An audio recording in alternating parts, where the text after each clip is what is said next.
right. Now, let's talk about this tariff situation that we're facing with our neighbors in the south and where we must go from here as a province and a country. And let me start by saying that these threatened tariffs are terrible public policy. They hurt families and businesses on both sides of the border. They raise consumer costs and damage supply chains. They cause uncertainty and depress investment by the business community.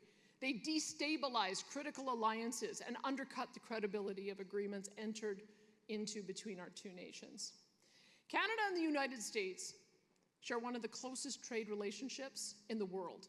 Alberta alone exports well over $100 billion in energy and agriculture products south of the border every single year. These raw resources, livestock grains, are then upgraded or processed into more than $300 billion worth of value-added products for our American workers and companies. American businesses and consumers rely on a vast array of Canadian products, from essential agriculture inputs to raw materials and manufactured goods, our oil, our natural gas, timber, wheat, canola, beef, and so much more. The Americans do not subsidize Canada. In point of fact, we subsidize the United States with our cheap oil and gas.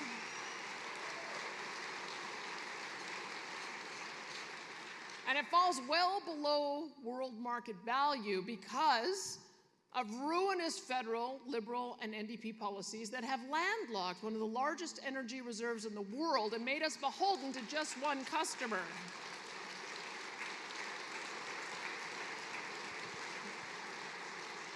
So, as for America apparently not needing anything Canada has, here are some simple facts. Americans consume 21 million barrels of oil per day, but they only produce 13 million barrels of oil per day.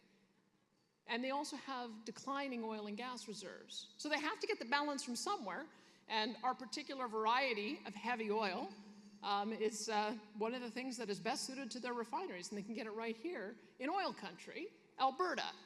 The alternative is getting it from countries like Venezuela and Iran.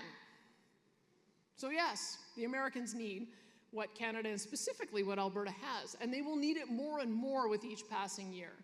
And we in Alberta are more than happy to provide that needed increase in international oil and gas to the Americans if, and only if, we have a mutually beneficial free trade deal that is honored by both parties.